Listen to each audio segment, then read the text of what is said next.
Dúvidas? Inquietações? O que te incomoda? O Dr. Andy Wagner quer saber o que se passa contigo. Conta-me coisas, na Rádio Transforma.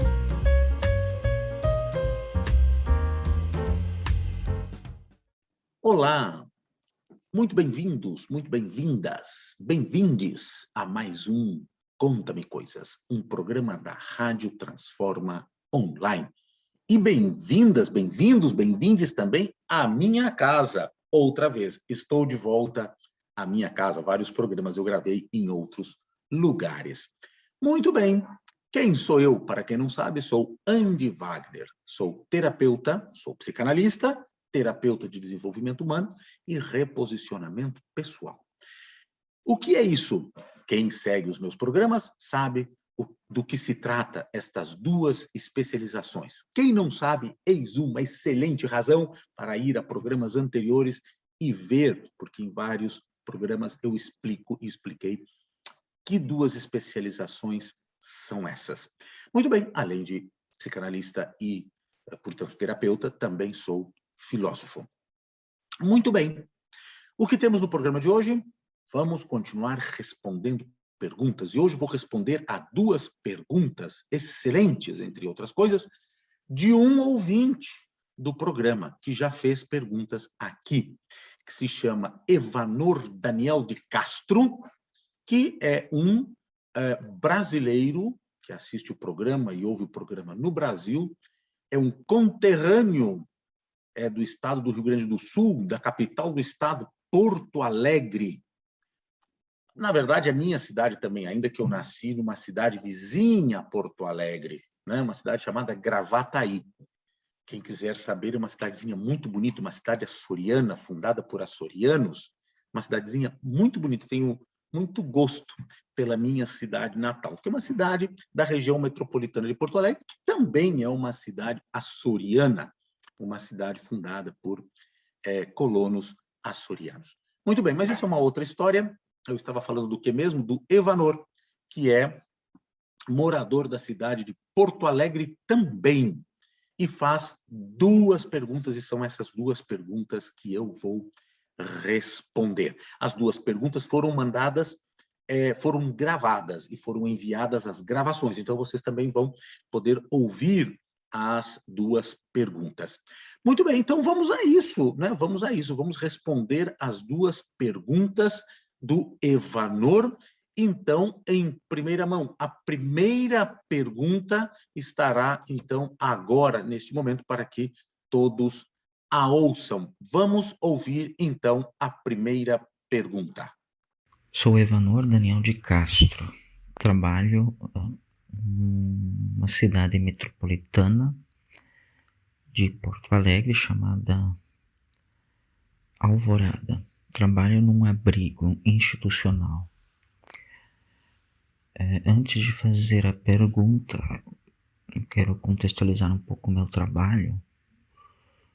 É um abrigo que acolhe crianças vítimas de violência e de maus tratos. E é uma casa de passagem onde eles são encaminhados para uma família extensa, tio, prima, dos seus pais, né? E para a guarda e depois possível adoção. Caso essa opção não seja possível, se tenta uma adoção fora da família extensa. Caso essa opção não seja possível, se encaminha a possibilidade de uma família lar, onde essa criança ou adolescente será cuidada até os seus 18 anos. Ou, se essa opção também não for possível, então se encaminha para uma casa-lar. É uma casa coletiva com vários adolescentes nesta mesma situação, onde eles ficam até completar seus 18 anos. Isso para contextualizar a rede, o Sistema Único de assistência social no Brasil para os ouvintes portugueses. Pois bem, então eu trabalho nesta casa. Às vezes nós recebemos crianças ou adolescentes vítimas de abuso sexual. E às vezes também recebemos abusadores. E a gente percebe que os abusadores um dia foram abusados sexualmente.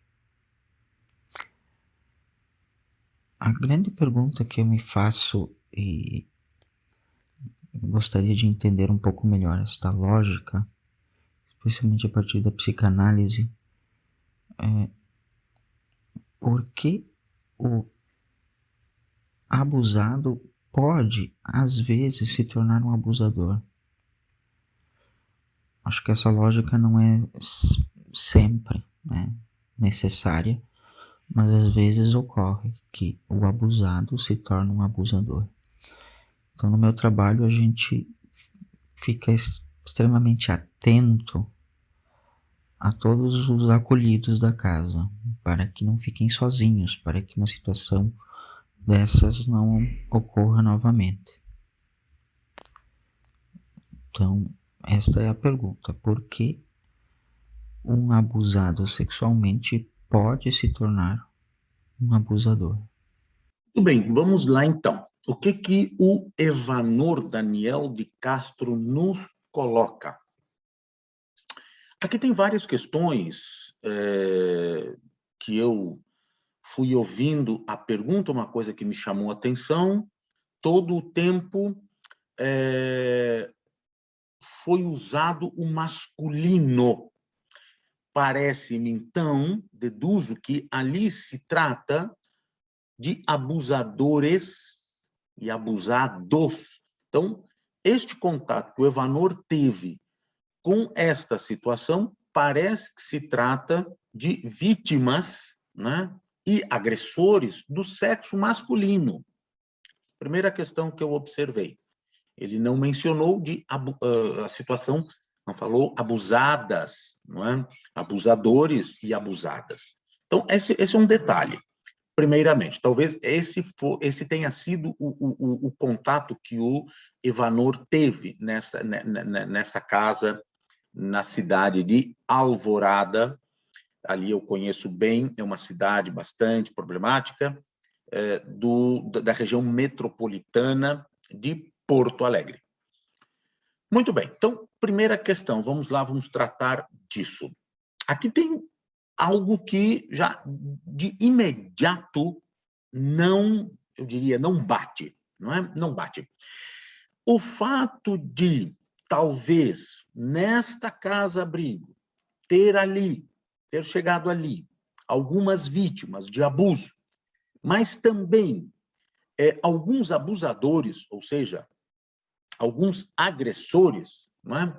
Que também foram para esta casa, esse reformatório, né? Deve ser alguma coisa assim, ter tido essa relação, porque às vezes, ele coloca, né, que por vezes ocorre. Por que pode por vezes ocorrer? Porque sim, só se trata disso. Muito raramente esta relação ocorre por uma situação muito óbvia, né? Já vamos ver por quê. Então, muito raramente ocorre o abusador, ou melhor, o abusado se torna abusador. É raro, é realmente raro.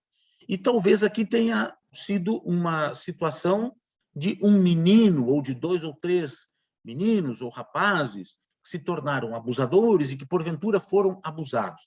Como eu estou percebendo, isso está mais no âmbito do sexo masculino, um rapaz que tenha sido abusado por um tio, porque normalmente 97,3%, tudo é acima, todas as estatísticas que eu tenho apontadas aqui, tudo está acima de 97%, olha que coisa incrível. 97,3, 97,8, 99,2, é tudo assim. São essas, né? Esses números.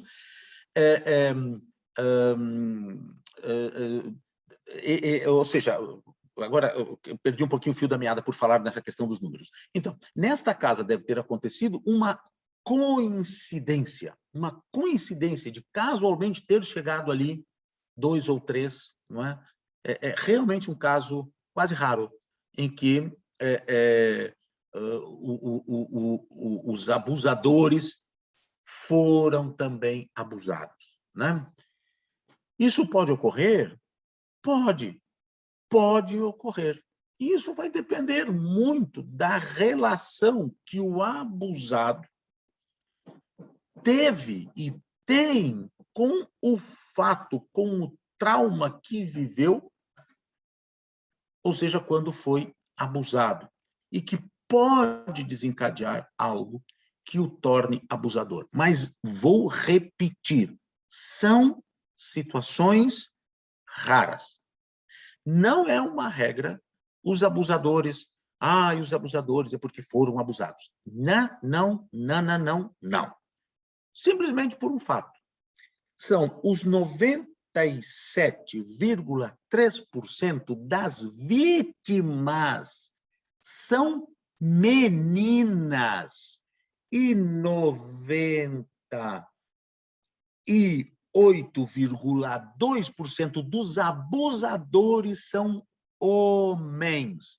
Portanto, eis aí a razão que não há relação entre abusado e abusador, certo?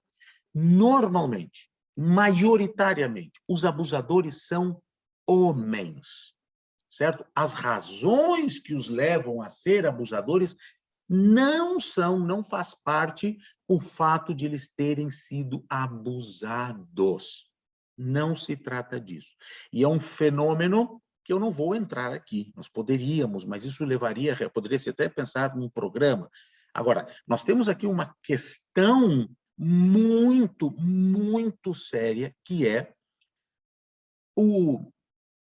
a estrutura da sociedade patriarcal que produz abusadores, certo? Não são as mulheres. É raríssimo o caso de uma mulher abusadora, certo? Normalmente, mais de 97% das vítimas de abuso são meninas e 98% dos abusadores são homens. E 91,8%, são dois, 92,8%, 91,8%. 91,8% dos abusadores são parentes ou pessoas próximas, pessoas da confiança da vítima, da família. 91,8%. 98,1% dos casos dos abusadores, os abusadores estão no seio de confiança da família. Resumindo, não há uma relação, considerando que, Evanor, tu dizes bem, sim, pode acontecer, certo? Mas não é a regra, não é uma preocupação que os abusados, como tu falas no masculino, casualmente talvez seja os casos que tu tiveste contato, né, com os que tu tiveste contato, sejam a maioria, não, 90%, quase 100% dos casos, as vítimas são meninas, e quase 100% dos agressores são homens. Também, resumidamente, quase todos, se não todos, quase, né, absolutamente todos, são próximos, são situações de proximidade. Considerando, vejam só, que nós temos os casos muitos, né, há muitos casos de estupro em praças, essa situação do...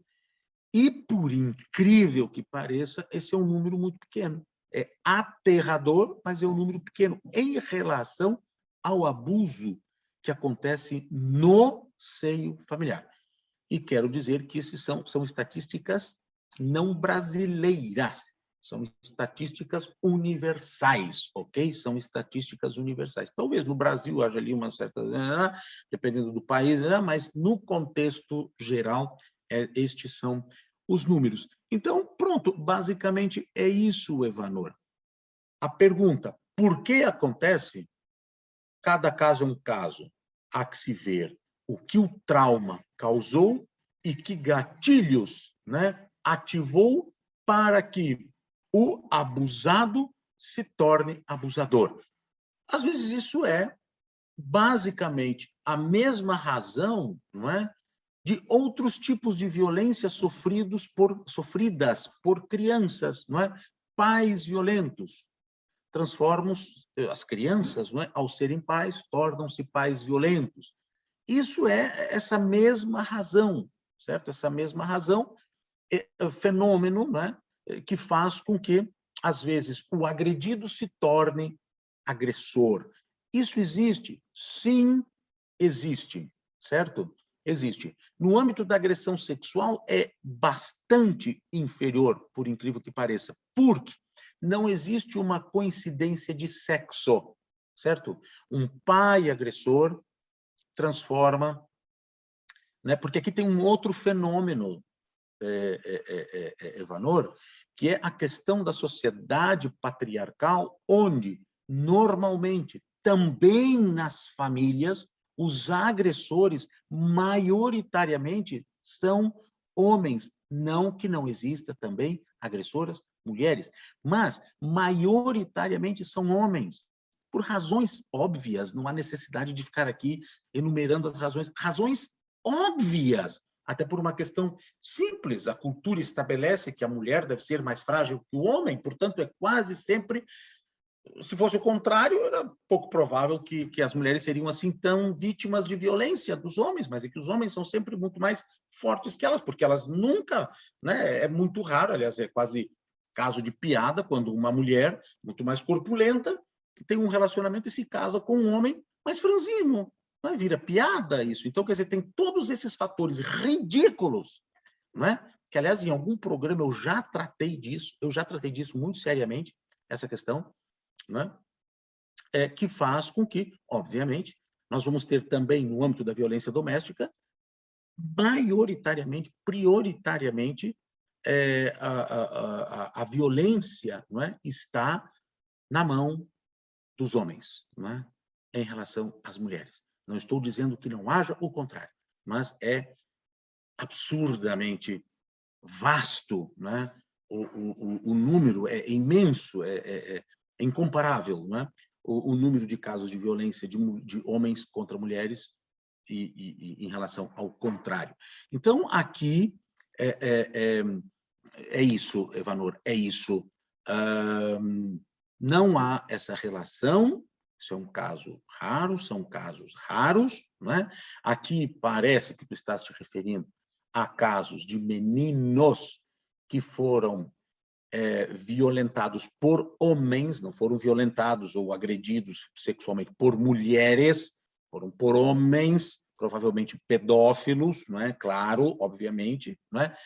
Mas que agrediram a meninos e que, casualmente, estes meninos se tornaram agressores. Aqui tem uma outra situação muito complicada, complicadíssima, aliás, que é o caso, né, de meninos que, por coincidência, foram agredidos sexualmente e foram agredidos em uma determinada fase da sua vida e são meninos homossexuais. Então, normalmente, neste caso, há uma situação aqui quase insolúvel, que é o fato de essas pessoas sempre assumirem e ser muito difícil desconstruir este trauma em função do que entendem ser a homossexualidade, certo? Em função do que entendem ser a homossexualidade, então relacionam a razão da sua homossexualidade à agressão que sofreram. É tremendo, são casos tremendos e terríveis, não é?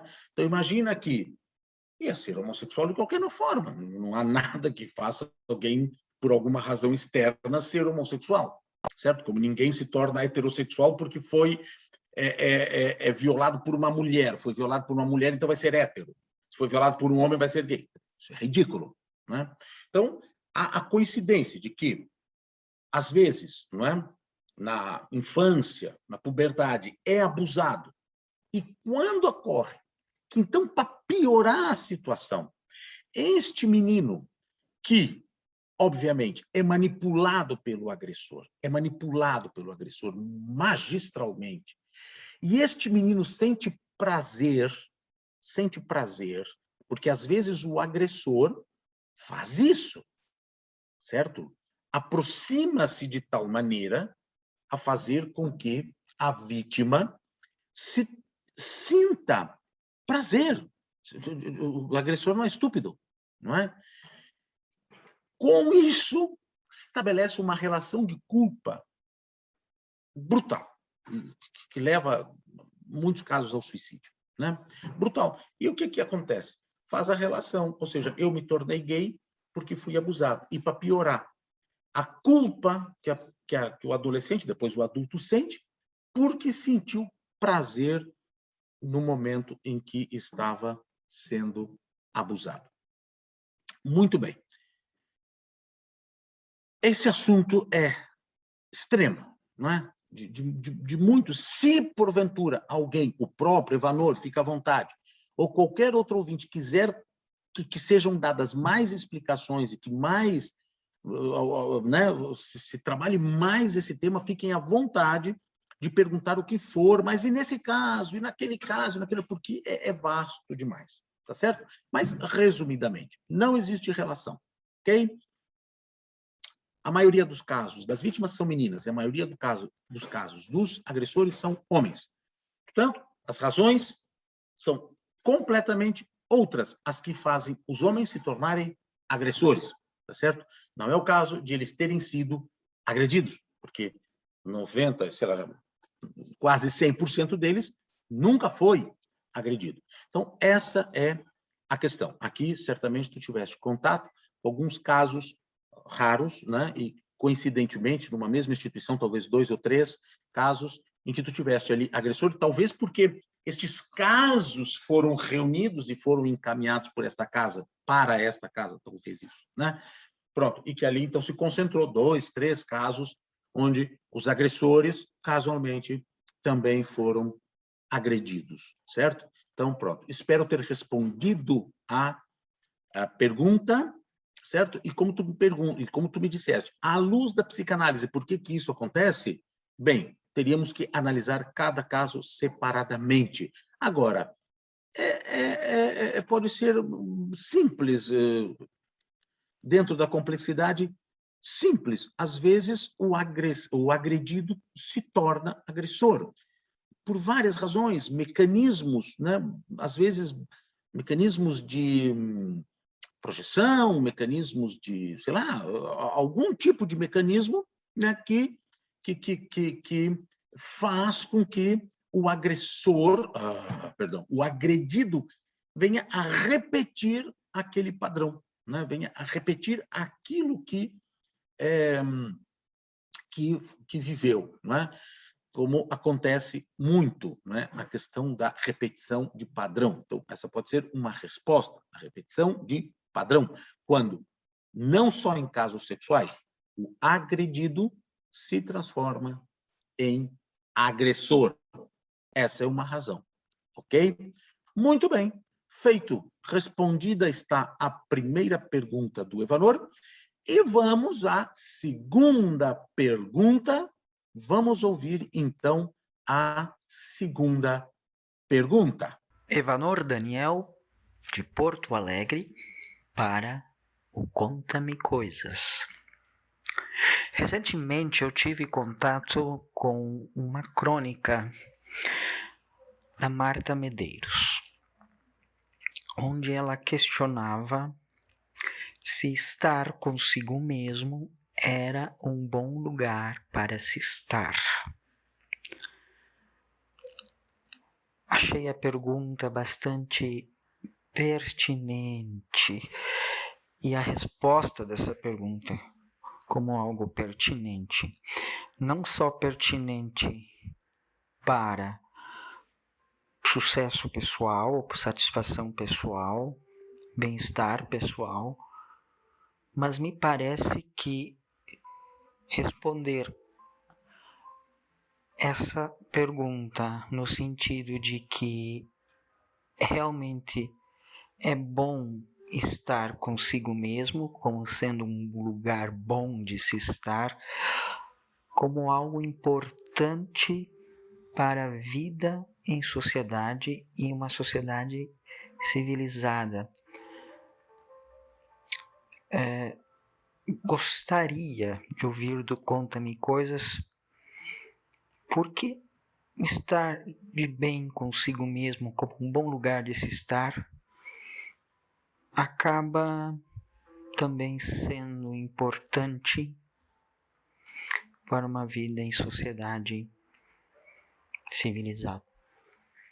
Muito bem, vamos então a esta pergunta do Evanor. Aqui tem uma questão que provavelmente os ouvintes vão perceber. Estas duas perguntas foram motivadas por programas diferentes, não é?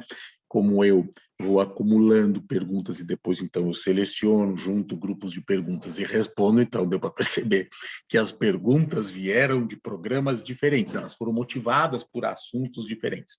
Muito bem. Aqui tem o seguinte, eu sempre digo isso, se na escola primária, o primeiro ano, segundo, terceiro, quarto, depois na escola secundária, ou no ginásio, não sei os nomes que os diferentes países dão a isso, o quinto, sexto, sétimo, oitavo anos, nono anos, nós tivéssemos uma disciplina onde estudássemos a natureza da mente humana, por exemplo, onde ali fossem ensinados e mostrados os mecanismos básicos do funcionamento da nossa mente, a sociedade provavelmente seria diferente, porque nós saberíamos, eu falei num programa, inclusive, quando eu tratei, num dos programas que eu tratei o assunto, os Bolsonaros e a projeção, não é? O mundo seria completamente diferente, mesmo radicalmente diferente, se nós soubéssemos, desde jovens, desde de crianças, púberes, adolescentes, fossem-nos ensinadas as regras básicas do funcionamento da nossa mente para que nós pudéssemos avaliar os nossos comportamentos e, portanto, perceber, eu me comportei assim, eu me comporto assim, aquilo me causa isso, aquilo, pronto, por causa disso, são matemáticas muito simples, por incrível que pareça, quando a gente vai para a faculdade de psicologia ou pós-graduação em psicanálise, ou qualquer coisa assim, ou formações no estudo da mente, a gente vai estudar já na fase adulta, como curso superior, assuntos que poderiam perfeitamente ser trabalhados e ensinados no nível primário, no nível ginasial. Por exemplo, nós vamos para a faculdade, vamos ser matemáticos, mas vamos ser professores, não é? Por exemplo, na escola primária, na escola básica, não é? Nós vamos ensinar, não é? Nós não vamos ensinar matemática avançada na escola básica, mas vamos ensinar matemática, certo? Vamos ensinar as 4 operações, ok? Então, não podemos perfeitamente fazer a mesma coisa, né? Mas é óbvio porque não se faz. É óbvio porque não se faz, porque não se tem. Não só o ensino básico do funcionamento da natureza, né? A natureza da mente humana, né? Os mecanismos básicos do seu funcionamento, como também a própria filosofia, a sociologia, que é uma grande discussão nos países, sobretudo como o Brasil, países atrasados, a questão da ausência de disciplinas dessa natureza. Bem, então, para eu não tergiversar muito, a Marta Medeiros é uma escritora bastante conceituada brasileira, não é? E que por muitos anos teve, eu não sei se ainda Aliás, eu não sei muito da história da Marta Medeiros, francamente, só sei que ela é muito conhecida porque ela tinha ou tem uma coluna num jornal de grande circulação no estado onde eu sou natural, né?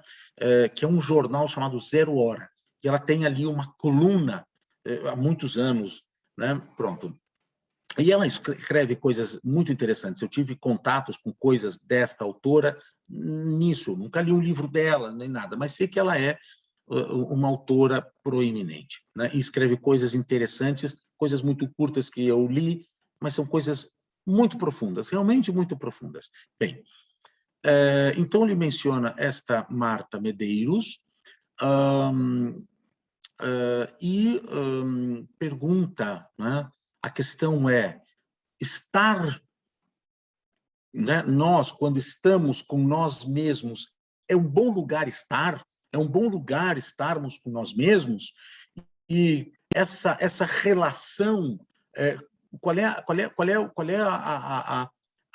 o que isso significa para o mundo? Basicamente, é essa a pergunta. O que acontece é o seguinte, como eu estava dizendo, se nós fôssemos ensinados desde criança a fazer análises básicas do nosso comportamento, nós, obviamente, nos construiríamos, né, com outras bases. Pronto. Então, o que acontece? É uma regra muito simples, uma regra muito básica. Por exemplo, se eu disser, quando Pedro fala de Paulo, mais sei de Pedro do que de Paulo. Isso é uma frase de Freud. Isso não é, meus queridos e minhas queridas ouvintes, para escrever no para-choque do caminhão, ou pendurar no espelhinho do carro. Não. Isso são conhecimentos profundos. Basta que cada um e cada uma observe isso e observe em si mesma ou em si mesmo esse fenômeno.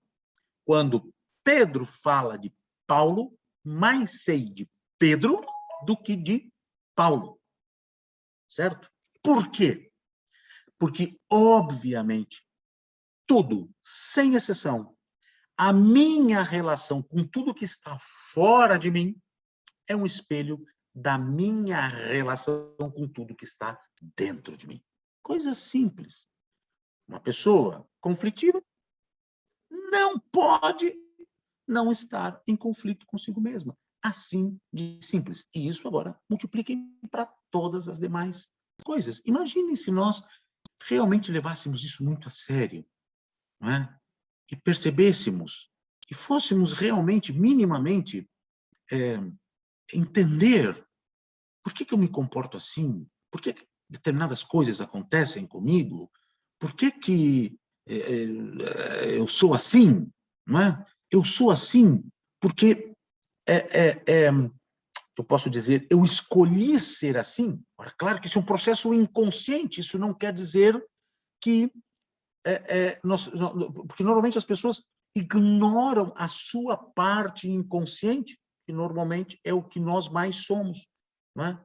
Nós somos retratos do nosso inconsciente, não somos o nosso consciente, nós somos 97%, 94%, dependendo, alguns estudos, o número aqui é um pouquinho fluido, nós somos o nosso inconsciente, é o que eu sou. Não é? Eu tenho consciência de uma pequena parte de mim. Não é? Então, eu tenho que entender que eu não posso dizer eu sou assim. Não, eu sou assim porque eu escolhi ser assim, porque eu quero ser assim. Não é? Por mais que me pareça que eu não tenho como não ser assim. Não é? Mas, obviamente que há como desconstruir tudo e absolutamente tudo daquilo que eu sou e construir outra coisa, não é? Tudo isso eu estou dizendo porque eu sofro em função de ver as pessoas em absoluto desconhecimento de si mesmas, vivendo vidas horríveis, vidas, e não posso me esquecer que eu não fui uma exceção, vivi vida horrível, não é? Simplesmente porque, gente, olha o que eu fiz. Só porque eu não me conhecia. só porque eu não sabia como eu funcionava, só porque eu não tinha aprendido e não tinha lido, não é? Porque a gente tem que ler o nosso manual de instrução.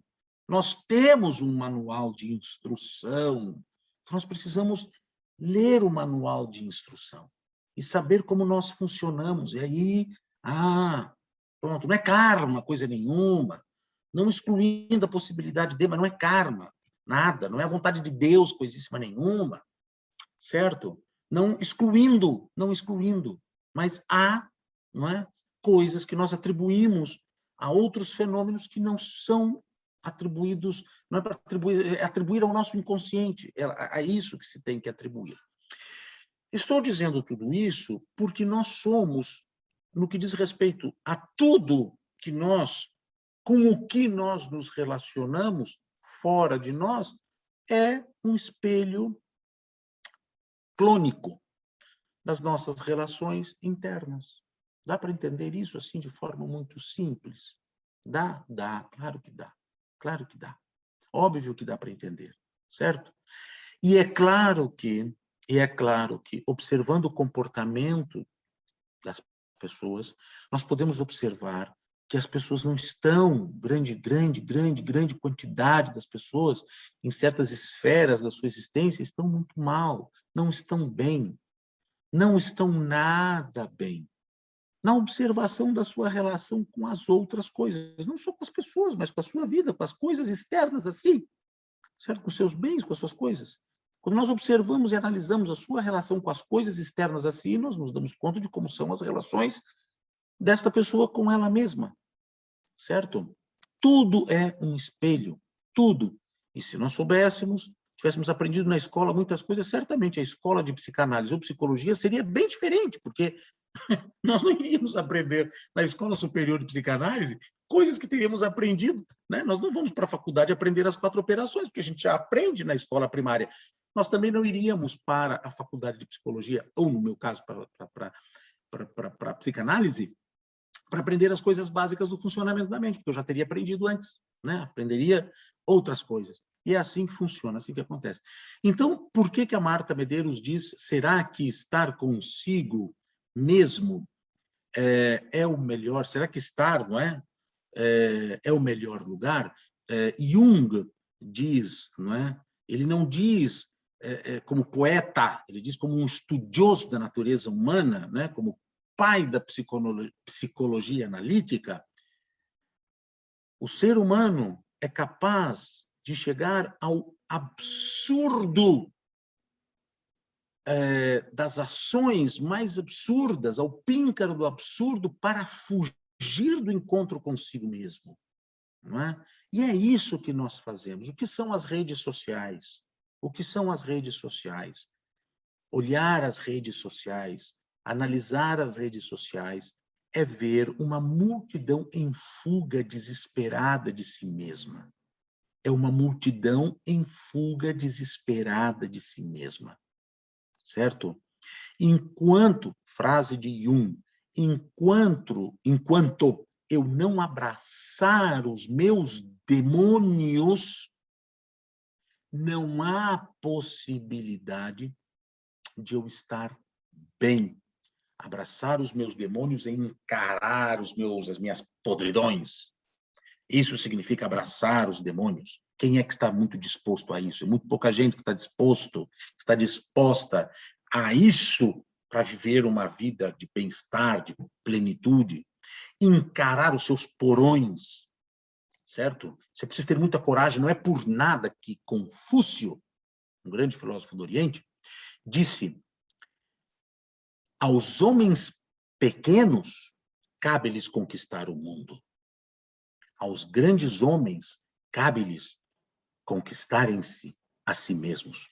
Claro que eu falei tudo no masculino, porque nós estamos ainda, né, com esses textos vindo de uma tradução ainda, né, essa tradução teria que ser melhorada, né? Cabe às pessoas pequenas conquistarem o mundo. As pessoas, as grandes pessoas, cabe-lhes conquistarem-se a si mesmas. E é óbvio isso. Isso, por favor, quem está agora, quem está aqui ouvindo-me, entendam isso, por favor, como um conhecimento, né? Ah, é sério isso? Assimilem isso como um conhecimento e deixem isso entrar e pensem a respeito disso, percebam isso, encontrem, percebam, e ali está o que o Dr. Andy Wagner falou, ali, ó, estou vendo, está ali, ó, eu estou conseguindo ver o que ele disse. Então, percebam isso. Diante de tudo isso que eu estou colocando, não sei, acho que eu já até dei a resposta, assim, meio, né, subjacentemente, por que a Marta Medeiros diz, será que estar, né, consigo mesmo é um bom lugar? Normalmente não é. Normalmente não é. E essa é a razão para que todos fujam tanto de si. Fujam tanto, tanto, tanto de si. É muito incrível, né, no consultório, anos, né, vendo as pessoas em fuga de si, não é? Em fuga, em medo, não é? Agarrando-se a todas as coisas para não irem ao encontro de si, não é? E continuam sofrendo, porque os seus demônios, como dizia o Jung, ou aqueles nossos calabouços, né? Como, aliás, eu já escrevi um texto sobre isso, sobre minha experiência pessoal, esses calabouços precisam ser limpos, que, na verdade, eles não são calabouços, eles são corredores do nosso palácio. Estão lembrados que eu já falei disso? Eles são corredores do nosso palácio, só que eles estão em péssimas condições. Péssimas condições. Então, eles precisam ser limpos. E então, sim, nós vamos estar diante do nosso palácio. Só que é mais fácil manter tudo embaixo dos tapetes, no porão, no sótão, não é? E ficar por ali só, né, nas aparências. E é muito doloroso, não é? Quando se sabe minimamente do funcionamento da mente, minimamente dos comportamentos humanos, né? Um mínimo estudo do comportamento humano, perceber, não é, esta fuga em massa, não é, das pessoas, sobretudo as redes sociais é uma grande mostra disso, né? Quem é que está na rede social? É um número muito pequeno de pessoas que está numa rede social mostrando-se verdadeiramente a si mesma. É muito raro ver uma pessoa que está ali e ela está naquela rede social e ela está se mostrando autenticamente. É raríssimo, absolutamente raro, né? Quase a totalidade das pessoas estão ali mostrando uma falácia, mostrando uma fantasia, uma vida virtual. Elas entram ali como se fosse uma Matrix, não é? E vivem ali essa desgraça, essa vida desgraçada que só é boa na virtualidade, né? Pronto. Então, penso que respondi também essa pergunta: será que é bom, né, este lugar junto de nós mesmos, não é? Não há, aqui tem uma outra questão para encerrar, se não é bom, não é? Se não é bom estarmos sós, não é? Se não é bom nós estarmos em companhia de nós mesmos, é muito pouco provável que seja bom estar na companhia de qualquer outra pessoa, não é? É muito pouco provável que a vida seja boa. É muito pouco provável. É muito pouco provável que eu esteja vivendo em pleno bem-estar. Se eu não consigo estar só, se eu não consigo estar longamente só em companhia de mim mesmo, que deveria ser a melhor de todas as companhias. De todas, melhor que a do esposo, da esposa, melhor que a dos filhos, melhor do que todas. Porque só assim eles também estariam na minha companhia, estando na melhor companhia possível, além de estar na deles próprios, também na minha. Eu seria uma grande companhia. Mas se eu não consigo estar só comigo mesmo, se eu não consigo ter longos períodos de contato, de estar só comigo mesmo, significa estar somente na minha companhia, longamente, assim como eu gosto de estar constantemente na companhia dos outros. E se eu fosse outro, se eu me clonasse, seria bom estar na minha companhia, não é? Então, é isso. Se eu não estou só, não consigo estar só, e estar maravilhadamente bem na minha própria companhia, a resposta do Evanor, qual é a importância que isso tem para o mundo? Ninguém é tolo para não chegar a concluir como seria o mundo se as pessoas buscassem estar bem consigo mesmas, não é? Não há como estar bem consigo mesmo ou consigo mesma e estar mal com o outro. Não existe esta possibilidade. O nosso cérebro não é capaz de construir tal relação. Ele não sabe, não consegue fazer isso. As relações são construídas por clonagem, não é?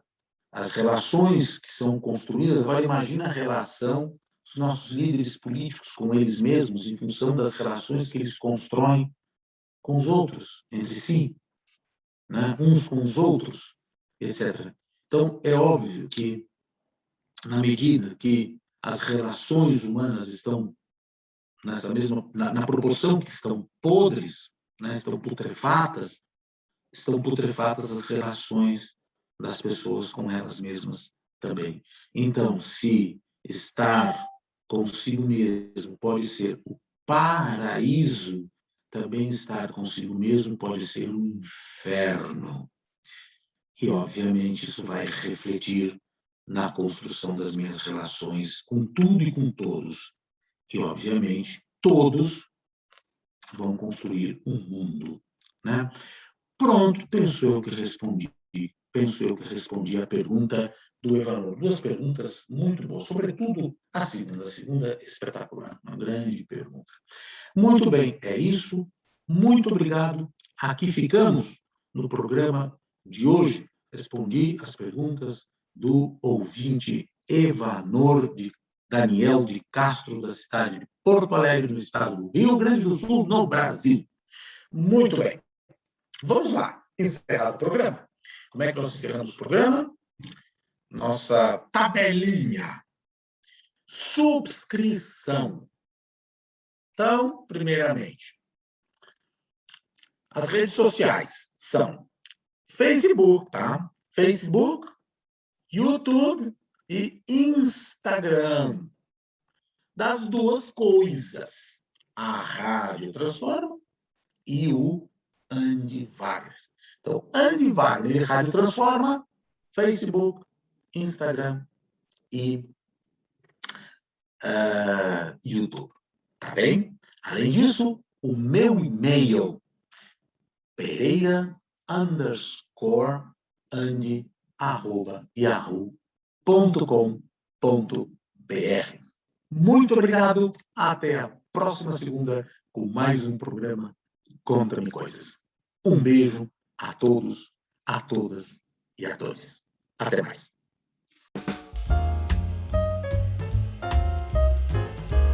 Dúvidas? Inquietações? O que te incomoda? O Dr. Andy Wagner quer saber o que se passa contigo. Conta-me Coisas, na Rádio Transforma.